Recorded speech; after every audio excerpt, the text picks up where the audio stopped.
What's up, YouTube? Sean Dalton here with another daily recap. Today we're going to go over my results from April 3rd, 2020. You can see the date in the top left-hand corner, and in the bottom right-hand corner you can see my P&L for the day.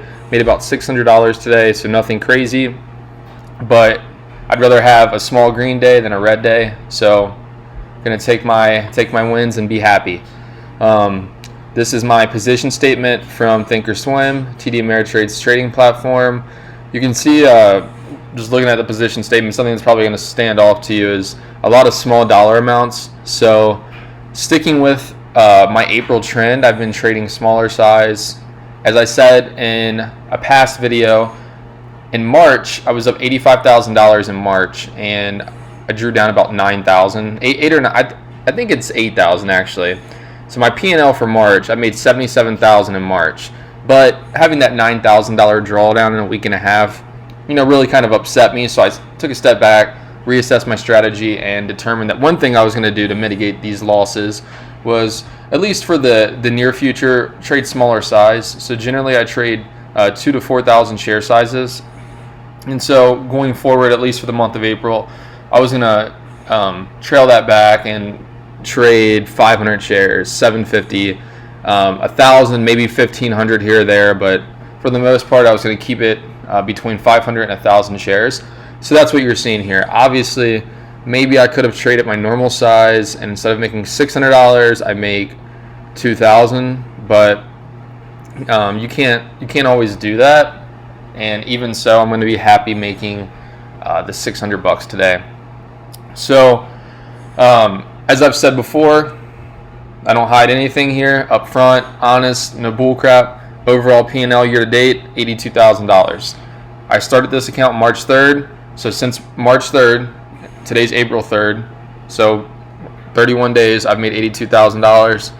$77,000 in March, and we're 3 days into April, and I've made $5,000 in April. So April 1st, I forgot to record my screen, but I made like $1,400.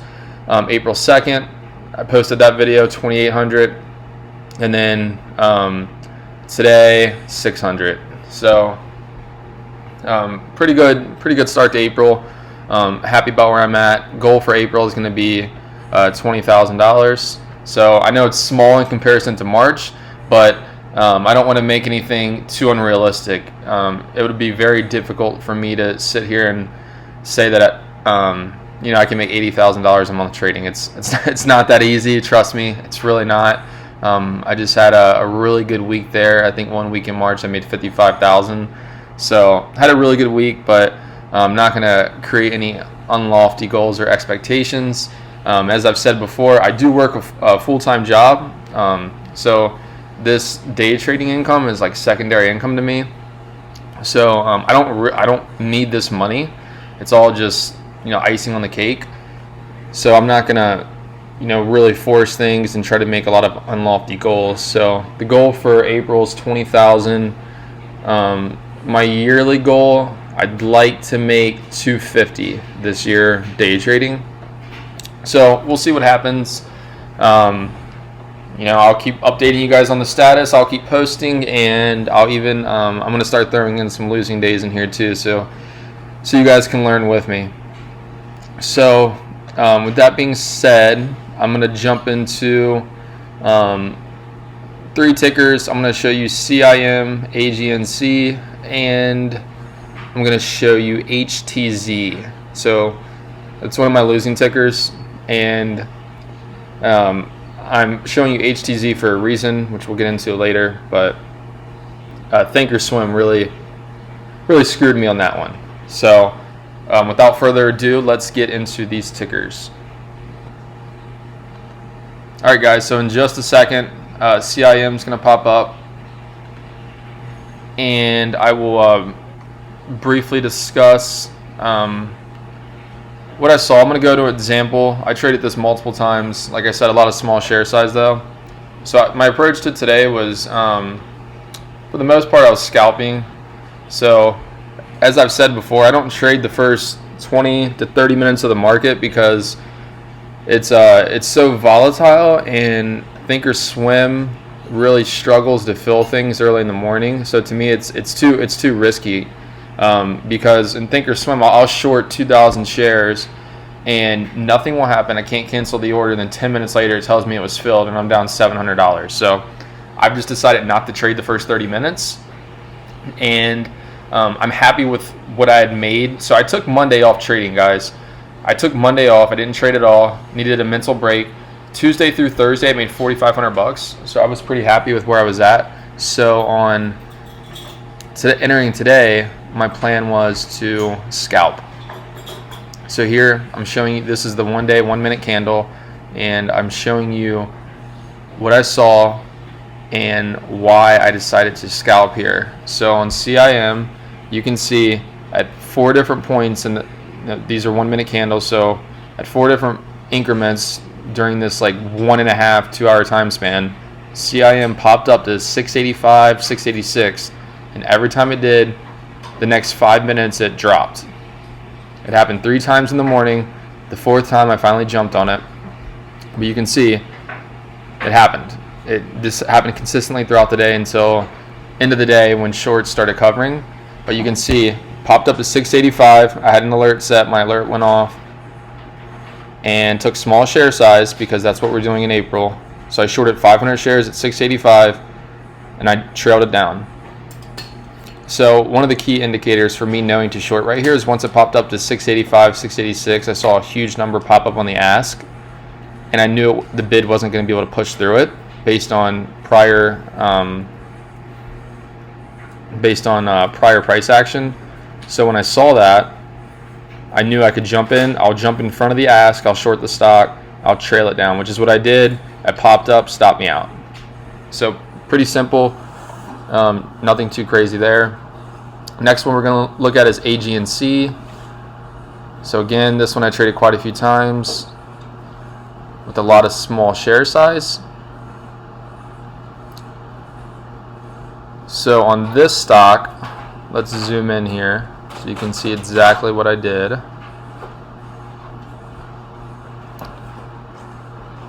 So we're looking at, this is like the last hour of the day. So what I did here, one second, let me zoom in here. So what I did here is, again, I need to figure out a way to see if I can record these trades live so you can see the level 2 coming in. But this was a stock where I saw a huge number on the ask again. So I think the level 2 it was over 200 or 300. And it put in a lower low.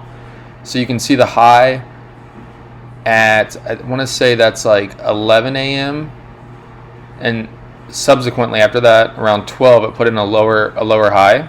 So when it put in that lower high, huge number on the ask, I jumped in and shorted it. So I short in front of the ask, and then I put a trailing stop right behind the ask. So if the ask is at 685 and there's a huge stop there, I'll short at 684. I'll put my stop at 686 and I'll trail the ask down. So if it's able to push through that huge ask, obviously I don't want to be in it. So I immediately get stopped out. Because if it pushes through an ask of 300, chances are it's going to go up a few more pennies at least. And so to avoid losing any more on the ticker than I have to, I immediately let myself get stopped out. And then if I see the ask build up again and price action says it's going to go down, then I'll jump in front of the ask again, put a stop right behind it, trail it down. So this is consistently what I do. It's how I've made $82,000 in the last 30 days. Just consistently doing this. And what happens is my losses are generally very small, $20, $40, and frequently I'll get a huge runner. So I'll short 2,000 or 3,000 shares and something will drop $1 or $2 and I'm trailing it down. So I think that a couple weeks ago there was STWD happened quite a few times during the day on that, but it was on the long side, and I made $10,000 off that ticker in 1 day doing that. So it's a strategy that works for me, meshes with my personality. I don't like to hold on to losers. I'm impatient, so it works.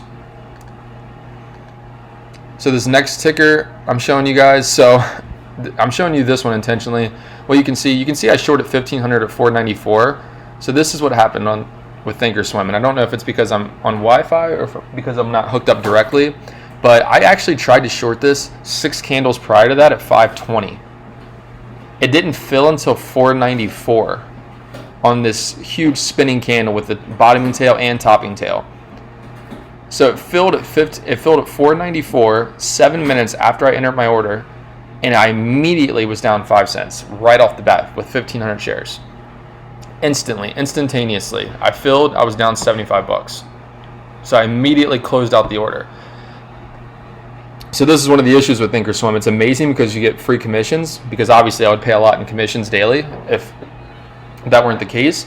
But in terms of getting filled, not the greatest. So I'm actually moving into a new home in June.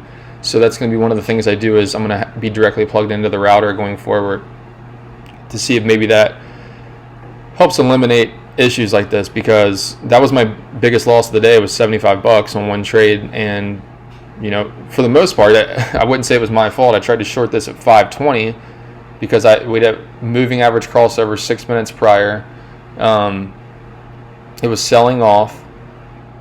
It was trading under the moving averages, and there was a huge number on the ask. So everything lined up, but unfortunately it didn't work out.